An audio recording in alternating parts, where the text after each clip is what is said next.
Ladies and gentlemen, analysts and associates, welcome to your Managing Director Secretary's favorite podcast, the Big Swinging Decks Podcast by Litquidity and Mark Moran. This is not financial advice. You'd be a bottom bucket analyst to make investment decisions based on what is discussed on this show. Welcome to Big Swinging Decks, the official podcast of Wall Street. I'm Mark Moran. And I'm Litquidity. So this podcast is called Big Swinging Decks, which is a play on Michael Lewis's seminal novel. I'm doing this all from memory. I think it's 1987, Liar's Poker, on, let's call it page 57. Someone fact check that for me out there, but I'm pretty sure I'm right. I'm like 90%. And obviously, you know, all of you guys out there are probably working, grinding away at Deutsche Bank in the LevFin group, maybe listening to this at 1 a.m, wondering what the hell you're doing. You went to Wharton and you're on your 18th hour of work today. What the hell is life? And we're here to give you a little break in your day. We're here to mix it up a little bit, but we're also here to entertain.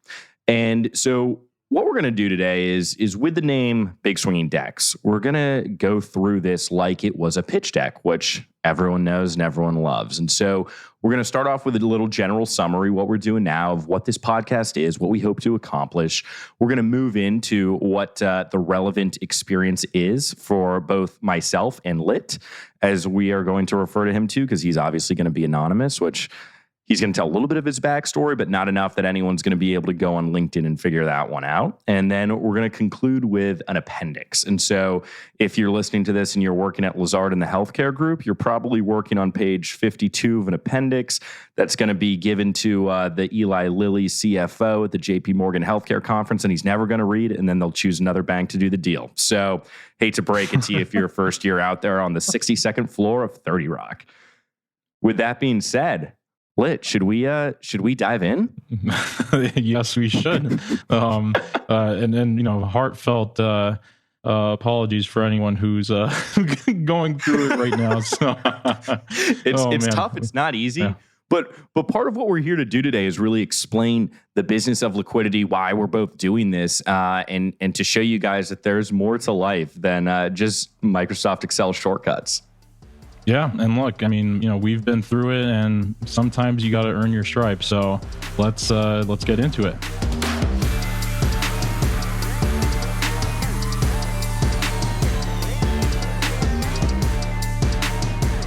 To our shareholders, which is what we decided to call you guys, our listeners, we're going to move into segment 1, which we've titled Liquidity's Relevant Experience. And I know a lot of you are not listening just for my voice, although I do have a face for podcasts, but you're here to hear about Litquidity and who he is. So without further ado, Lit, why don't you tell the shareholders a little bit about yourself? Sure. Thanks, Mark. So I'm Litquidity. I started the account about 4.5 years ago. I was a freshly minted private equity associate, and I just finished my investment banking years as an analyst, and was missing the bullpen, you know, shooting the shit with a lot of people, analyst class, etc. My private equity team was very small.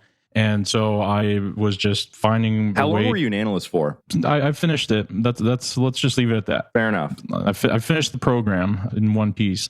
But anyways, yeah, I was basically at my desk scrolling through Instagram, wasting my time, and scrolling through endless memes, and it's something that I just loved. And so one day I sort of said, hey, like I got drunk with some friends at a pregame, and I was saying, you know what? I love this account. It's called EBITDAD. So shout out EBITDAD wherever you are. The OG. Yeah, the OG. And so he or she, I don't want to assume the gender, they. Thank you. Yeah, they basically have gone, or at the time went radio silent, and I kind of missed the content. And, you know, I took it upon myself to fill the gap and make some dank memes. I was jaded as hell, and thought some of the most bizarre times were behind me. And little did I know they were about to get even more bizarre, but that's besides the point. So I made the account, and it's taken off since. Have kept at it, and we can fast forward the past 4 years of my life there, doing the full-time job and doing liquidity. But here we are, finally got Mark on board and things are going well. So, And now you're the king of Wall Street memes. well, I like to be a little humble, but that's something that the New York Magazine put out there, and fuck it, I'll take it. I've heard of it. Yeah. Nice. Which is interesting because a lot of people online don't think that you actually had relevant experience in the industry. And they think you may be like some other meme accounts that I'm not going to name that maybe, have never worked in the industry. Hey, I didn't say it. That, maybe they haven't worked in the industry or haven't gone through the grind, because I think the account is something that really gives a voice to people, that speaks to people. And I think that's an opportunity that we saw together, which is how we met, where actually the backstory, I guess I'll get into mine now, is when was this? This was probably July that you shared a photo of me on your page, and we started a little dialogue through the DMs on Instagram. We decided to meet up one day in Central Park and figured out that we really had a lot of kind of similar views and vision for the future of financial media. There's your big players like CNBC, Fox Business, et cetera, the Wall Street Journal, obviously, but there's really no one that kind of speaks to, millennials or Gen Z in a very demanding workplace, whether it's law, whether it's business, something like that. And I think that a meme is a very unique medium that can get across so many messages, and that's what you've really been able to bring to light here as we take this from a meme page and grow it into a full-fledged business that we'll talk about later. But I guess a little bit about myself. So I'm from Virginia originally. I went to the College of William & Mary for undergrad, where I majored in finance and sociology, but I don't think I retained any of that information at all. So it was still a loss on me. Ran track there.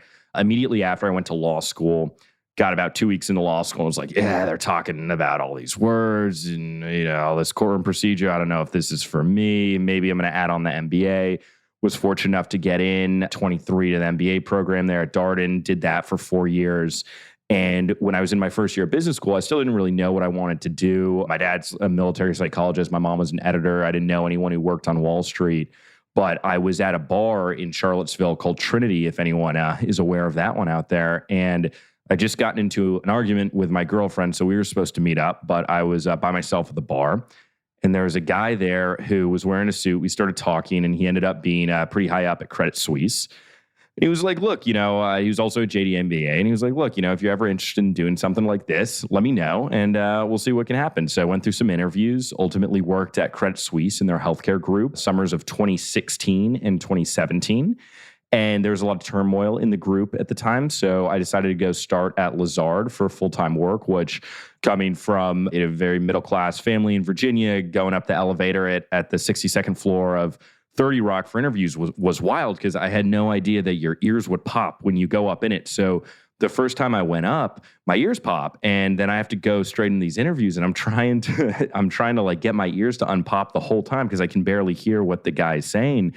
So we go to lunch afterwards, and we're eating edamame, and I start like eating the full thing of edamame. I'd never had edamame before. And so I was telling my girlfriend after, I'm like, yeah, he's kind of looking at me funny, but like, I think it went well. I got another interview, and her eyes got big. She's like, Mark, you ate the whole shell of the edamame? And I'm like, yeah, like what? Are you not supposed to? And she's like, no, you idiot. And so that was a learning experience. And flash forward to my second interview at Lazard, we did lunch afterwards again. We go to do sushi. And this is going to be a big giveaway to how little culture I had at the time, but had no idea how to use chopsticks. And so I order the same thing the guy has who's interviewing me, the managing director. I'm trying to follow along, imitate him. And I didn't eat much of the sushi. So like 6 months into working when I was there, we were finally comfortable enough. And I said the story to him, like, yeah, at the time, dude, I had no idea how to use chopsticks. And he was like, I had always wondered why you ate so little at that meal. And here we are. So I was at Lazard in the healthcare group for a year, then ended up going to Centerview as a generalist, but mostly did healthcare services and kind of industrial tech deals for 2 years. And so towards the end of my second year there, I started to really think about what I actually wanted to do. I felt like banking was a great training ground, but I didn't know if I wanted to spend the rest of my life doing client services. And I felt like I had a little bit of creative ability. And what does that entail? Then I got my bonus. And it was funny because the day after I was on Hinge, and I matched with someone who's like, hey, look, I don't live in New York and I actually have a boyfriend, but have you ever thought about going on reality TV? So Mark, just to cut off there, was she do you think that she was actually there just to scout people, or do you think she's, low key trying to hook up with people? Well, we didn't hook up, and she's a casting agent. So if anyone ever wants to get on reality TV who's listening, just let me know, because I got a few connections. So I was like, no, I'm not going on The Bachelor. Like, I'm not falling in love on TV. That's wild. And then I started talking to some people from HBO Max, and they're like, look, this is a parody show. It's not serious. I'm like, okay, I'm relatively funny. At least I think. Not everyone thinks that. So I was like, after a few weeks of negotiation and stuff, I decided to do it. At that point, the rise of, Wall Street Bets, the retail investor, was going on. And, I was really excited because I was like, if I go do this and I put myself out there, I know that because I put myself out there, I'll have to do something different. And that's a better use of my talent and abilities. You might as well take the risk. And flash forward to when we started talking, now we're here. And we've been working together for a few months now. We just got back from Miami hanging out together, and it's been a great dynamic so far. I think one of the really interesting things that we're definitely going to get into is you go from working on Excel for 18 hours a day to putting yourself out there in a public light. Obviously, like, we're doing that in different ways, but it's such an adjustment. And you get a little hate online. And how do you feel about that? Yeah, it's fine, because people appear to hate on stuff that I think is funny, and it's based on their insecurities. And so I'll respond to them and just say, look, I'll troll them back, and they then think I'm triggered. But I'm like, look, we're in Miami. Trolling's right? half the fun. Trolling is half the fun. For example, when we were in Miami, right, we were clearly having a fucking good time. We were at Mr. Chow's. Yeah. We were having Mr. Chow's, what was it, green prawn and some other stuff. We had some interesting guests. We'll just leave it at that for now in the table. But leave that anonymous. Yeah, but then at that current moment, we were getting feedback from some guy who's salty with like 20,000 followers saying, dude, you're dressed like a 12-year-old millionaire. I'm like, okay, dude, I'm fucking having a good time in Miami. I'm kind of sauced, and we're having a good time. And then it's egg them back with a little trolling, and we really set them off. So if you guys followed that saga, the funny thing was, we literally just put an emoji on the face of a different guy who actually is a multimillionaire. So it's just like, it's hilarious. No one's ever going to know unless we decide to reveal who you are, which I said on Bloomberg that it was going to happen at a point in time, but we'll see. Yeah, we'll see. Hopefully it's in the Hamptons next year with a special CEO DJ. But let's not get ahead of ourselves. Don't put the cart before the horse. Yeah. Actually, though, in terms of people trolling online, one of the funniest things that happened to me when we publicly announced me joining was, I'm sure a lot of you shareholders go on Wall Street Oasis. And so I saw my name there, and I was like, okay, let me read this. And the thread is titled Thread on Mark Moran. He is not hot. I want to hear everyone's thoughts on Mark Moran. I don't get all the hype around him. He is not even hot. But if he becomes a millionaire in a year, I'm going to issue a public apology, quit banking, and go on The Bachelorette. Sounds better than F-Boy Island.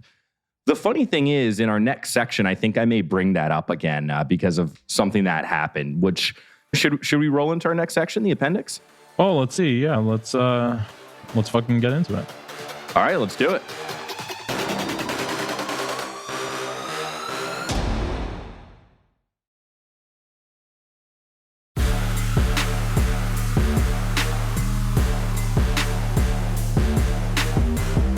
Moving into the appendix, the part that everyone's waiting for. So, the reason why we delayed the release of this podcast. Can I get a drum roll, please?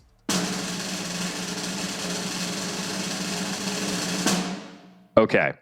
The reason is that we recently inked the largest podcast contract ever for new podcasters. It's a 7-figure contract.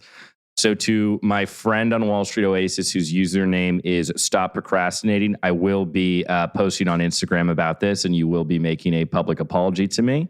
And then I will be connecting you with any producer for any show you want, but you're doing it. We can do a little Instagram live public apology. Yeah? Mark, make sure to screenshot that before they delete it too. Oh, yeah, you're right. You're right. I was actually thinking about just sending a DM and being like, hey, do you like apples? And then going off from there. So we signed this 7-figure contract that is with a crypto exchange. And so we're going to keep the name anonymous for right now. And in the very near future, we're going to be releasing that name. And why we're keeping it anonymous is for a few legal reasons. As someone who went to law school and passed the bar, I'm not exactly sure what the legal reasons are, so I'll leave those to the real lawyers. But trust me, the name of the company will be coming, and you guys will have further information. But we're very fortunate.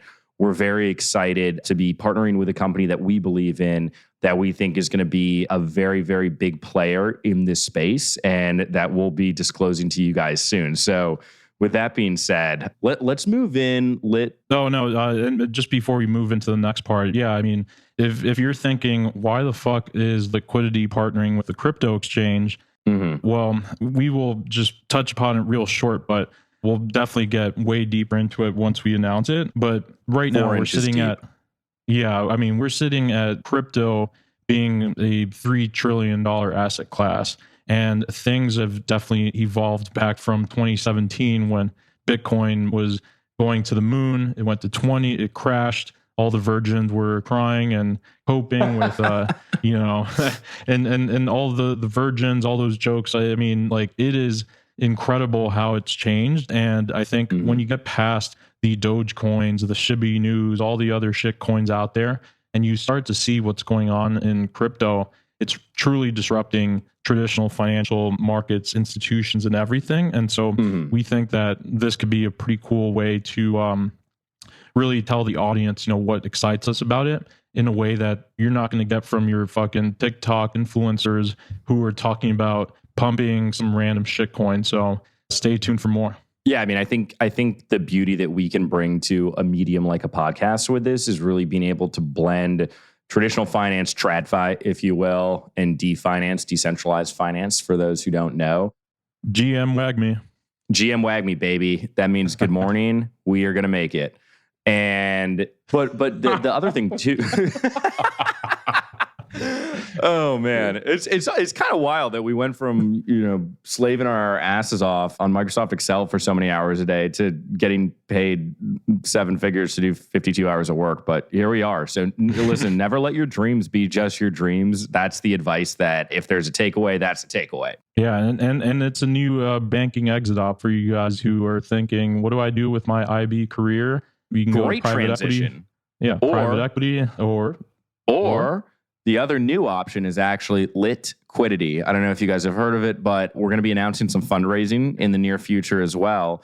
And part of that is going to be used to bring on new employees as we grow. And I guess now is probably a good time to talk a little bit. I guess I can talk about the media side of things, and you can talk a little bit about the venture side of things. Does that work for you, Lit? Yeah, that works. Let's flip over to the next page. Sounds good. Yeah. And if you'll turn to page 69 with us, please. Thank you very much. Nice. That was actually, for those of you analysts listening out there, always make sure you announce the page number rather than just saying turn the page when you're presenting. That was actually a very helpful tip I got in my first board presentation. But yes, flipping to page 69. So I was hired as head of growth and operations. And so what we plan to be doing is really just taking this meme page, that it is just a meme page, but I think it's safe to say, and we've said this publicly before, but $1 million in revenue this year and a lot more next year already. But it's something that we're going to really grow into a media enterprise, one that we hope can be a voice to people who aren't necessarily covered by these traditional financial media outlets. And we hope that, I think now we're kind of an underdog in the arena, but like any underdog, will rise to the challenge, pull a little David and Goliath, and ultimately the sky's the limit for us. I'm very excited. But what we plan on doing first is, we think kind of the podcast medium is a great way for especially Lit to kind of become a little bit more out there, so people can get to know who he is still in this anonymized way. People can get to know me a little bit more, but we're able to be a voice. And so a lot of what we plan to do is incorporate our shareholder questions and feedback and stuff. And we're going to kick off next episode, and that's going to be focused on mental health. And so we're going to be going through a few shareholder, follower submitted questions to kind of talk about things, because I know that's something that definitely was something that affected me when I was working and made me go see a therapist, and that was very beneficial to me. But we worked in an industry where that is something that tends to be frowned on. Although, most people high up are seeking, whether it's an executive coach or whether it's a therapist, psychologist, whatever, everyone's talking to someone. And so we really want to destigmatize that. We want to be totally, me more so than you, but vulnerable and open about our experiences and things that have led us to where we are. Yeah, and I'm a fucking stone cold memer, Mark. I have no emotions. So well, what have you been called? You've been called like a terminally online virgin. Oh yeah, I mean, facts. Is that true or false? Yeah, no, it is true. I mean, terminally online.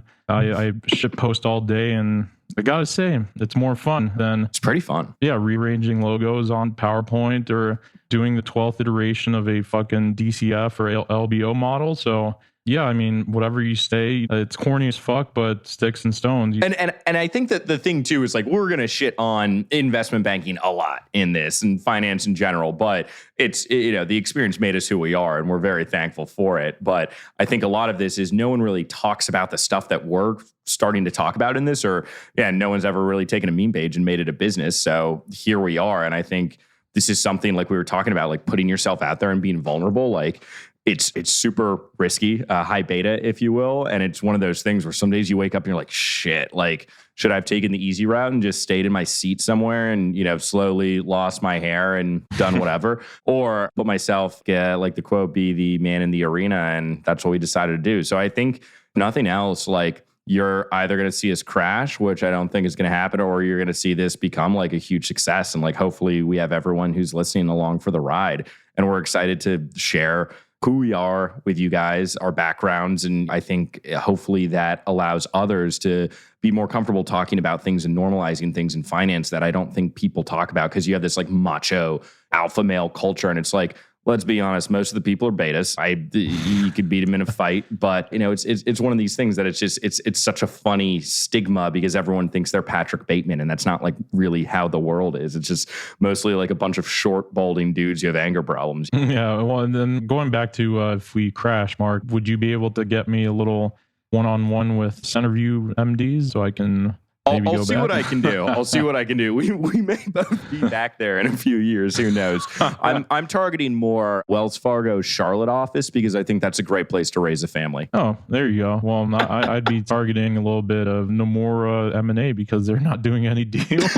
Yeah, well, actually, why don't we just get jobs at Nomura and we can keep what we're doing going on now and just show up to the office and ship posts from there? Perfect. Yeah, well, right. Hopefully it doesn't get there, but yeah. No, that all jokes aside. But okay, so going off of that, look, we have the podcast medium. We're going to be adding another podcast in the near future that we hope to call Big Swinging Divas. That is going to be female focused because obviously we cannot talk about the experiences of women in the workplace, and we hope to be able to continue adding different diversity voices for the followers, the shareholders, because I think that's something that's super important. Like finance was always historically something of just old white men in suits, and the game is very different now. So we hope to really be able to represent who our followers are and give people as many different viewpoints as we possibly can in a public light. Continue to grow content, doing a little bit more live video now that I'm here and can kind of be more of a public face. I think that makes it easier for all of us. We have ExecSum, the newsletter that has about 100,000 subscribers right now. That's rapidly growing in the year since you started it. And I think is a great tool for kids trying to break into finance, or people who are in finance who just want a great daily summary of what's going on in the markets. And, I think another thing that we're going to be able to do is really take this following base that we have and hopefully connect to employers. There's not a lot of transparency in the industry, and that's something we're hoping to tap into. But we have a lot of big plans for this going forward. And so we thank you guys for listening to this one and being part of this journey, because we're doing it publicly. We couldn't do it without the shareholders that we have. And, we're hoping to continue to bring you some OG content and keep rolling this. Yeah. And whoever says stick to memes, we still got the memes going. All right. That's not going anywhere. He's the head of memes. He's the head of memes. So I'm the CMO. Yep. There you go. Exactly. But I mean, this is going to be fucking hysterical. We've got the newsletter that's got the meme roundups, and things aren't changing. We're just expanding the brand and hope to get you guys involved in hearing our voices and making fun of the way that we say shit. So yeah, I thought it was excited. Art Basil the whole time we were there. That's apparently Art Basil. Excuse me. I'm gonna fuck myself. Yeah, well, I mean, between that and eating the entire fucking edamame, I mean, I've never claimed to be a cultured man. I've never claimed that. Yeah, well, neither have I, but we'll leave my level of culturedness out of there. Yeah, we're men of the bullpen, okay? Yes, sir. Bullpen warriors who got grenaded out, and now we're POWs. Exactly. So that being said, so I talked a little bit about the media stuff, kind of our plans moving forward, what we're hoping to accomplish with this, what we're hoping to accomplish just in general in the next year. But, Lit, why don't you talk a little bit about the VC investments? Because I think that's something I know I didn't understand that you were involved in when I first joined, and has become a very significant portion of what we do. Yeah. So funny enough, the opportunity to invest in early stage startups has really arisen out of the audience that has been built up. And there's always these fucking ads that are being posted across Instagram where if you're a general meme account, you're seeing these like sex toys, like vibrators, dildos or whatever. And some meme accounts just plugging like an ad that sucks ass. Plugging. And, pun intended. But so we've tried not to do that unless it's like a premium high-end, the Rolex of dildos. But if we're actually this podcast is the Rolex of dildos. Okay. What? Well, so just it's all it's all to say that we've thought about ways to take partnerships to the next level, right? And the way that you put your money where your mouth is and prove that you're not truly just shilling a shit product is saying, look, I'm going to be on the cap table of a startup. I'm going to put money into it, and I'm going to help the company grow. And I think if it makes sense for the audience to see it, and it's something that I would wear, I would use, or something like that, or Mark, you too. You would use the Rolex of dildos? Oh no, I wouldn't use that. I would use it on some girl on Hinge, but consensually, of course. So this is a very consent focused podcast. Just FYI, so everyone's aware of that. Yes, exactly. So anyways, the whole thing has built up the opportunity to invest in these startups. They're very early. And I think if there's an angle which makes sense, whether it's through fintech, obviously being a financially focused brand, consumer technology or consumer products, crypto, Web3, DeFi, all those buzzwords out there. It's interesting to get into the game and continue investing for a living. So it's taking Litquidity capital and really making it Litquidity capital. So memeing into existence a VC investing vehicle. This is fucking hysterical. We're going to have some of the portfolio company founders and CEOs on board so you can hear their stories, but also looking to give ways for some of the accredited folks who are listening to this right now to participate in the upside. So not only are you getting memes, news, and whatever, you're getting fucking real opportunities to invest in startups that are funded by top VC funds that I won't name here, but you've definitely heard of them. They're global VC funds, and just being in the same table as them is pretty fucking cool for starting a meme page.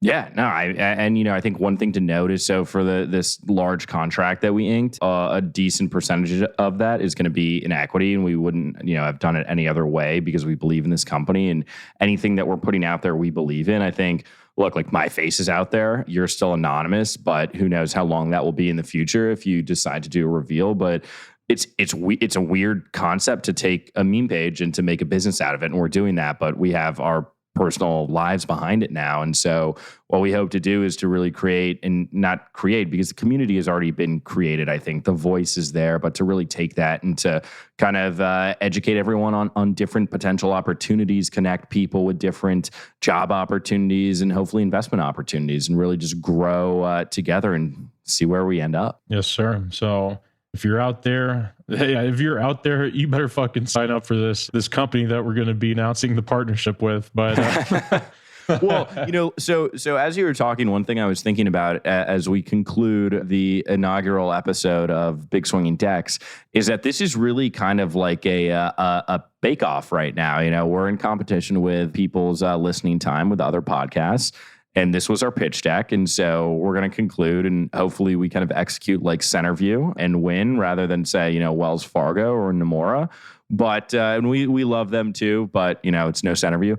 But look, we appreciate everyone being part of this, and we hope that we continue to grow. And we're going to be having a lot of opportunities for you guys to kind of ask questions, to give feedback. And this is something like it's our podcast. We can do whatever we want. Our parents aren't here, so we're going to be able to really just grow this in a way that you guys see best. And maybe that's more interviews, less interviews with other people, more talking about our experience, whatever the hell it is. Let us know, and we're happy to incorporate any feedback. We'll have our analysts make those nits. And if you have an MD that's being a fucking asshole, or someone's going into the office with COVID, let us know and we'll keep you anonymous. But hey, the story's got to be told, and we're going to fucking make some changes in the industry. We have never given up a source. We never will. Okay. But we're here to fuck shit up, and we want to improve everyone's lives in the bullpen. We know what you guys are going through, have gone through, and the industry is changing. We're in control now, so let's fuck it up together. Yeah, we're not going to be the Chris Cuomo's of the world. They're canceled. They are both Italians, and they are perverts. All right. And with that, we're done. Thank you. This has been Big Swinging Decks by Litquidity with your hosts, Lit and Mark Moran. This is a Red Rock Music podcast and is powered by Acast. Our executive producer is Red Yoakum. Our associate producer is Emma Martins. For more, follow us on Instagram at Litquidity and at It's Mark Moran, or visit the official website liquidity.co. So tune in weekly to your managing director secretary's favorite podcast, available wherever you listen to podcasts.